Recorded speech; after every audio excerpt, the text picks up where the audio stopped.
जय Hind. Bajrangi study point में आप सभी का स्वागत है। साथियों, यूपी बीएड मेंस काउंसलिंग के पहले राउंड में सभी को सीटें अलॉट हो चुकी हैं। कुछ लोग अपने अलॉटमेंट से खुश हैं और कुछ लोग जिनका स्कोर अच्छा रहा है उनको उनके हिसाब से कॉलेज नहीं मिला है। हालांकि सच में इस बार जो सीट अलॉटमेंट रिजल्ट आया है उसमें कहीं ना कहीं थोड़ा इनसिक्योरिटी देखने को मिली है। जिसकी रैंक अच्छी है उसको उसके हिसाब से कॉलेज नहीं मिला है, जिसकी रैंक ज्यादा है उसको भी उसके हिसाब से कॉलेज मिल गया है। तो इस बार बुंदेलखंड यूनिवर्सिटी वालों ने जो भी गणित लगाया हो, लेकिन उससे सभी बच्चे खुश नहीं हैं।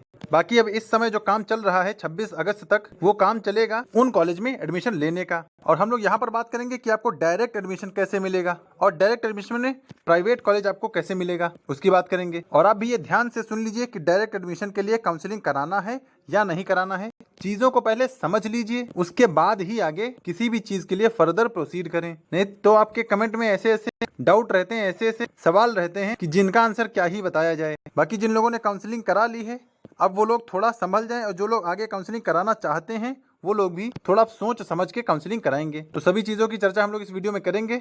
बाकी बीएड 2025 से जुड़ी अपडेट पाने के लिए चैनल को सब्सक्राइब कर लें, क्योंकि बीएड के इस सफर में हम आपके साथ हैं। और जो हमारे टेलीग्राम चैनल से ना जुड़ा हुआ, Telegram channel Bajrangi study point नाम से है, उसको भी ज्वाइन कर लें। टेलीग्राम की लिंक डिस्क्रिप्शन में दे दी गई है। आज हमने बीएड वालों से जुड़ी एक इंपॉर्टेंट अपडेट वहां पर डाली थी, तो जिन लोगों ने देखी उसको उसका फायदा मिला है। बाकी जो लोग न जुड़े हुए हैं, जो अपडेट डाली गई है उसको देख लें और फिर उसके हिसाब से आपको जो करना है उसे करें। तो इसकी लिंक डिस्क्रिप्शन में दी है, लिंक से आप टेलीग्राम चैनल से कनेक्ट हो जाइए। चलिए अब आगे बात कर लें, डायरेक्ट एडमिशन कैसे मिलेगा। सबसे पहली बात तो देखिए, डायरेक्ट एडमिशन में आपको काउंसलिंग कराने की जरूरत नहीं है। काउंसलिंग सिर्फ उन्हीं को कराना था जिनको गवर्नमेंट चाहिए था या एडेड कॉलेज चाहिए था, उनके लिए काउंसलिंग ठीक थी। बाकी जिनको प्राइवेट कॉलेज में एडमिशन चाहिए उनको काउंसलिंग किसी भी हाल में नहीं करानी है। नहीं तो जो 5750 रुपए आपके जाएंगे उसके जिम्मेदार आप स्वयं होंगे। और अभी से बच्चों के कमेंट आना शुरू हो गए हैं कि भैया हमारी फीस वापस आएगी कि नहीं आएगी। शुरुआत से चीजें यही बताई जा रही, फिर भी आप लोग ध्यान नहीं दे रहे हैं। तो जो आप लोगों के साथ हो रहा है उसके जिम्मेदार आप स्वयं हैं, क्योंकि यहाँ से चीजें लगातार आपको बताई जा रही हैं। अब आपको उसके ओबे करना है या उसे डिसओबे करना है वो आपकी मर्जी है। तो डायरेक्ट एडमिशन कैसे मिलेगा इसकी बात कर लें। देखिए, डायरेक्ट एडमिशन आपको उसी कॉलेज में मिलेगा जिस कॉलेज में आपका एडमिशन होना है। अब आप कहेंगे कैसे? तो देखिए, डायरेक्ट एडमिशन एक फेज होता है। जैसे राउंड 1, राउंड 2, राउंड 3 की काउंसलिंग होती है, उसी तरह राउंड 4 की काउंसलिंग में डायरेक्ट एडमिशन का फेज होता है, जिसमें बुंदेलखंड यूनिवर्सिटी वालों ने या शासन ने ये व्यवस्था कर रखी है कि कॉलेज वाले उसी कॉलेज में बच्चों की काउंसलिंग करके वहीं पर उनका एडमिशन कर देंगे। तो इसके लिए आपको अलग से काउंसलिंग कराने की जरूरत नहीं है, क्योंकि कॉलेज वाले वहीं पर आपकी काउंसलिंग कर देंगे। और डायरेक्ट एडमिशन का फेज कब शुरू हो रहा है? तो ये 13 सितंबर से शुरू हो रहा है और ये 26 सितंबर तक चलेगा, यानी 13 दिन ये फेज चलने वाला है। और इन्हीं 13 दिन में डायरेक्ट एडमिशन हो जाएगा और मैक्सिमम सीटें जो हैं बीएड की वो इसी के थ्रू भरी जाती हैं। यानी जितने भी प्राइवेट कॉलेज हैं उन सब में एडमिशन डायरेक्ट एडमिशन के ही माध्यम से होता है मैक्सिमम। जैसे इस बार अगर सीट की बात कर लें तो अगर 2,40,000 सीट हैं तो लगभग 2 लाख सीटें डायरेक्ट एडमिशन के माध्यम से ही भरी जाएंगी। बाकी 40,000 काउंसलिंग से या माइनॉरिटी कॉलेज से भरी जा सकती हैं। तो डायरेक्ट एडमिशन आपको कॉलेज में ही मिल जाएगा, इसके लिए काउंसलिंग कराने की कोई जरूरत नहीं है। फिर आगे ये देख लीजिए कि जो काउंसलिंग करा रहा है वो सोच समझ के काउंसलिंग कराए, क्योंकि काउंसलिंग कराने वाले लगभग बच्चे खुश नहीं हैं। क्योंकि बहुत सारे बच्चों के ऐसे मैसेज आ रहे हैं कि उन्हें ऐसा कॉलेज मिला है जहां पर उनको चाहिए ही नहीं था। लेकिन बात यह है कि अगर आपको कॉलेज नहीं चाहिए था तो भाई आपने वो कॉलेज चूज ही क्यों किया था? आपने चाहे जिस प्रेफरेंस पे भी रखा हो, आपने उस कॉलेज को रखा ही क्यों? और कुछ बच्चों को फर्स्ट प्रेफरेंस वाला ही कॉलेज मिल गया है। तो सारी चीजें देखने को मिली हैं। इसमें यहाँ पर यह भी कह सकते हैं जिसकी किस्मत अच्छी थी उसको पहली प्रेफरेंस का ही कॉलेज मिल गया है, जिसकी किस्मत खराब थी, अच्छी रैंक होने के बावजूद भी उसको उसका मनपसंद कॉलेज नहीं मिला है। तो जो काउंसलिंग करा रहे हैं वो ये अश्योर कर लेंगे कि जिन कॉलेज में आपको सीट चाहिए बस उसी कॉलेज को लॉक करेंगे। और अब मुझे लगता नहीं कि राउंड 2 के काउंसलिंग में अब बहुत ज्यादा काउंसलिंग होगी, क्योंकि मैक्सिमम जो गवर्नमेंट या एडेड कॉलेज की सीटें हैं वो राउंड 1 में ही भर जाएंगी। तो राउंड 2 में बहुत ज्यादा काउंसलिंग होगी नहीं, क्योंकि अब लोग डायरेक्ट एडमिशन की तरफ अपना रुख कर रहे हैं और अपनी सीटें लगातार रिजर्व कर रहे हैं। तो जिनको प्राइवेट कॉलेज में एडमिशन चाहिए वो हमारे यहाँ भी अपनी सीटें रिजर्व करा सकते हैं। हमारी तरफ से आपको 2 यूनिवर्सिटीज में एडमिशन दिलाया जा रहा है। एक तो राम मनोहर लोहिया अवध यूनिवर्सिटी अयोध्या की है और एक रज्जू भैया यूनिवर्सिटी प्रयागराज की है। पहले अयोध्या की बात कर लें, दोनों साल की टोटल फीस जो है वो 55,000 रहेगी प्रैक्टिकल की फीस और एग्जाम का जो फॉर्म आता है वो फॉर्म भी कॉलेज वाले ही भरेंगे। तो आपको इसी 55,000 में ही सारा कुछ कंप्लीट मिल जाएगा, यानी 55,000 के अलावा आपको एक्स्ट्रा कुछ भी नहीं देना है। और अयोध्या में सबसे अच्छी बात यह है कि एग्जाम मोड ईयरली होता है, साल में एक बार एग्जाम होना है। तो ये बेटर रहेगा ऑप्शन आपके लिए। जो दूर के एरियाज के बच्चे हैं वो अयोध्या में अपना एडमिशन ले सकते हैं, क्योंकि उनको एग्जाम टाइम रुकने के लिए भी अरेंजमेंट हो जाता है, तो उनको स्टे करने में भी कोई प्रॉब्लम नहीं होगी। और जिनको अपनी सीट बुक करनी है वो इन 2 नंबर्स पर कॉल कर सकते हैं। ये पहला नंबर मेरा ही है और दूसरा नंबर ये हमारी टीम का है। तो आप इन दोनों नंबर पर कॉल करके जानकारी ले लें और अपनी सीट बुकिंग कंफर्म करा लें। और भैया जो जेन्युइन बच्चे हों, जो असल में एडमिशन लेना चाह रहे हैं, वही कॉल किया करें। तो जो एडमिशन के इच्छुक हों वही हमसे संपर्क करें और चीज़ों को आगे बढ़ाएं।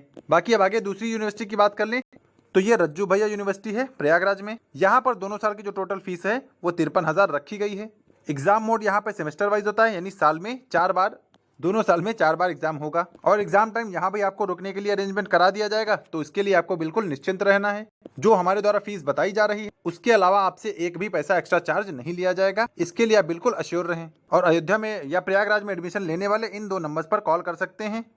यहाँ पर ये दूसरा नंबर मेरा अपना है, तो आप एडमिशन चाहे जहाँ ले लीजिए, मुझे मैसेज करके बता दीजिए कि सर हमने आपके थ्रू एडमिशन ले लिया है। और जिनको स्कॉलरशिप बेस्ड एडमिशन चाहिए वो भी हम पे से कांटेक्ट कर सकते हैं। हालांकि जनरल वालों के लिए स्कॉलरशिप बेस्ड एडमिशन की सीटें फुल हो चुकी हैं। अब अदर देन जनरल जैसे AWS है, OBC है, SC ST है, ये लोग कॉन्टैक्ट कर सकते हैं। और जिनके ग्रेजुएशन में 60% से ज्यादा मार्क्स हैं वही लोग हमसे स्कॉलरशिप बेस्ड एडमिशन के लिए कॉन्टैक्ट करेंगे। और बाकी ये जो फीस है आपको एक साथ में नहीं देनी है, इसके लिए आपको कुछ इंस्टॉलमेंट दी जा रही हैं। आप 3 अलग अलग इंस्टॉलमेंट में अपनी फीस जमा कर सकते हैं, ताकि आपके ऊपर भी फीस जमा करने का एक साथ का कोई बर्डन ना पड़े। देखिए, सबसे पहले तो आपको अपनी सीट बुकिंग करानी है। सीट बुकिंग फीस जो है वो 1,000 रखी गई है, क्योंकि भाई 750 तो काउंसलिंग फीस ही होती है, तो उसी में 250 एक्स्ट्रा ऐड करके 1,000 कर दिया गया है, ताकि जिनको सीट अपनी बुक करा लेनी है वो 1,000 देके अपनी सीट बुक करा लें। बाकी ये 55,000 आप कैसे देंगे, तो ये 3 किस्तों में देंगे। एडमिशन समय जब आपका एडमिशन होगा, जिस दिन आपको बुलाया जाएगा, आपको उस दिन आना होगा अपने डॉक्यूमेंट्स, और ये 25,000 फीस के साथ कॉलेज में ही आपकी काउंसलिंग करा के आपको एडमिशन दे दिया जाएगा। तो सारी चीजें बुंदेलखंड यूनिवर्सिटी की वेबसाइट से ही होंगी, लेकिन वो करेंगे कॉलेज वाले। बाकी सारी चीजें वेरीफाइड रहेंगी, उसके लिए आप बिल्कुल निश्चिंत रहें। दूसरी किस्त आपको देनी है फर्स्ट ईयर का जब एग्जाम फॉर्म आएगा तब आपको 15,000 देना है, और तीसरी किस्त आपको सेकेंड ईयर का जब एग्जाम फॉर्म आएगा तब आपको 14,000 देना है। तो इस तरह 3 अलग अलग किस्तों में आपको ये 55,000 देना है। तो फीस का एक साथ का प्रेशर नहीं रहेगा आपके ऊपर, इसीलिए अलग अलग इंस्टॉलमेंट में इसको अरेंज किया गया है। बाकी अब चलिए आगे बात कि हमारे जो भी कॉलेज होंगे वो सभी NCT द्वारा अप्रूव्ड होंगे, क्योंकि स्क्रीनशॉट जो हम आपको भेजते हैं वो NCT की वेबसाइट से ही लिया गया है। बाकी हमारे पास लिमिटेड नंबर ऑफ सीट्स हैं, तो जो हमसे सीट बुकिंग करा रहा है उसकी सीट अलॉट की जा रही है और उसको एक सीट रिजर्व की जा रही है कॉलेज में। बाकी आगे चल के बहुत ज्यादा अभी दिक्कतें होने वाली हैं, वो सेकंड राउंड बस स्टार्ट होने दीजिए, बस देखिएगा आप कि कितना भागम भाग होगी इस बार एडमिशन के लिए। तो जो लोग समझदार हैं वो अभी अपनी सीट कंफर्म करा रहे हैं और अभी अपनी सीट रिजर्व करा रहे हैं। बाकी जो लोग इंतजार कर रहे हैं वो इंतजार ही करते रहेंगे, उनको एक भी कहीं भी सीट नहीं मिलेगी, क्योंकि इस बार नंबर ऑफ स्टूडेंट लगभग 60,000 से ज्यादा ही एक्स्ट्रा है सीट से, तो इसका इम्पैक्ट आने वाले टाइम में पड़ेगा। बाकी आगे बात कर लें कि आपको अटेंडेंस या क्लास करने की कोई जरूरत नहीं है, क्योंकि मैक्सिमम कॉलेज में ऐसा ही होता है कि आपने प्राइवेट कॉलेज से BEd में एनरोल कर लिया है, तो आप जहां पर जो काम कर रहे हैं वो करते रहें, आपका एडमिशन चलता रहेगा। आपको एग्जाम टाइम आना है, एग्जाम दे के फिर वापस चले जाना है। और जो लोग एलिजिबल हैं उनकी स्कॉलरशिप भी आ जाती है। तो जितने भी बच्चे यूपी के हैं जिनको अब तक स्कॉलरशिप मिली है डायरेक्ट एडमिशन के थ्रू, उनको भी स्कॉलरशिप आ जाएगी। स्कॉलरशिप आती कितनी है, तो लगभग 55 से 60,000 दोनों साल की फीस भी वापस आ जाती है, यानी जितनी आप जमा करेंगे उससे ज्यादा ही आपकी फीस वापस आती है। तो यूपी के बच्चों की तो बिल्कुल नॉमिनल या 0 फीस में ही उनका BEd कंप्लीट हो जाएगा। बिहार वालों के लिए स्कॉलरशिप अवेलेबल नहीं है, क्योंकि स्टेट गवर्नमेंट देती है, तो स्टेट गवर्नमेंट अपने ही बच्चों को या अपने ही राज्य के बच्चों को देगी। बाकी स्कॉलरशिप बेस्ड एडमिशन भी अवेलेबल है, तो जो अदर देन जनरल हैं वो इस यानी स्कॉलरशिप बेस्ड एडमिशन के लिए हमसे कांटेक्ट कर सकते हैं। बाकी हमारी तरफ से आप सारा सिलेबस भेज दिया जाएगा, और जो भी कंटेंट होगा एग्जाम का वो कंटेंट भी आपको प्रोवाइड करा दिया जाएगा। वीडियोस और PYQs भी आपको उसी ग्रुप में पहुंच जाएंगे, तो सारी चीजें आपको घर बैठे मिल जाएंगी। फुल स्टडी मटेरियल के साथ चीजें आपको मिलेंगी। तो जो समझदार हैं वो अपनी सीट बुकिंग कंफर्म करा रहे हैं, बाकी जो इंतजार करा रहे हैं या कर रहे हैं वो इंतजार करते रह जाएंगे, और इस साल भी उनका BEd नहीं हो पाएगा, ये तो कंफर्म है। क्योंकि कुछ तो ऐसे कॉलेज हैं जहां पर सीटें बुक हो चुकी हैं और अब वहां के एडमिशन बंद हो चुके हैं। तो जब ये अभी हाल है, तो आगे जब डायरेक्ट एडमिशन शुरू होगा तब क्या ही होगा ये तो भगवान ही जाने। लेकिन जो लोग अभी सीट बुकिंग कंफर्म करा ले रहे हैं उनको खैर किसी बात की आगे दिक्कत नहीं होगी।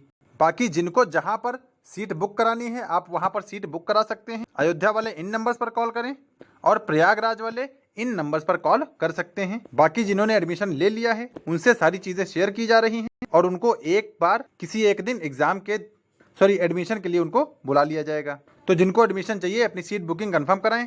मात्र 1000 में आपकी सीट बुकिंग कंफर्म हो रही है और आपकी सीट उसी कॉलेज में अलॉट की जा रही है। बाकी अन्य अपडेट पाने के लिए हमारे टेलीग्राम को भी ज्वाइन कर लें, क्योंकि यहाँ पर बीएड से जुड़ी रेगुलर अपडेट दे दी जाती है कि कौन सी वैकेंसी किस विभाग में कब तक आ रही या बीएड करने के क्या क्या फायदे हो सकते हैं, वो सारी चीजें हम अपने टेलीग्राम पर ही शेयर कर देते हैं। तो जो बच्चे जुड़े हैं उसका बेनिफिट उठा रहे हैं, तो आप लोग भी जुड़ जाएं और चीजों का फायदा उठाएं। तो फिलहाल वीडियो में यही जानकारी थी। उम्मीद है चीजें आपको क्लियर हो गई होंगी कि डायरेक्ट एडमिशन कैसे मिलेगा, स्कॉलरशिप पूरी आ जाएगी, काउंसलिंग आपको करानी नहीं है, सब कुछ हमने बिल्कुल क्लियर कर दिया है। और जो काउंसलिंग करा रहे हैं वो लोग क्या क्या फेस कर रहे हैं उसको हमने पहले के वीडियोस में डिस्कस किया है। बाकी आप लोग कमेंट्स भी देख सकते हैं कि काउंसलिंग करने के बाद लोगों के साथ क्या क्या हो रहा है। बाकी जो जैसा करेगा उसको उसी के हिसाब से उसका रिएक्शन मिल जाएगा, क्योंकि इंतजार करने वालों को उतना ही मिलता है जितना कि मेहनत करने वाले छोड़ देते हैं। तो जो समझदार हैं वो अभी से सारी चीजें कंफर्म कर रहे हैं ताकि उस समय एडमिशन के टाइम कोई प्रॉब्लम ना हो। तो फिलहाल वीडियो में यही जानकारी थी। वीडियो को लाइक कर दें और चैनल को सब्सक्राइब कर दें और मिलेंगे नेक्स्ट अपडेट के साथ। तब तक के लिए सभी को जय हिंद।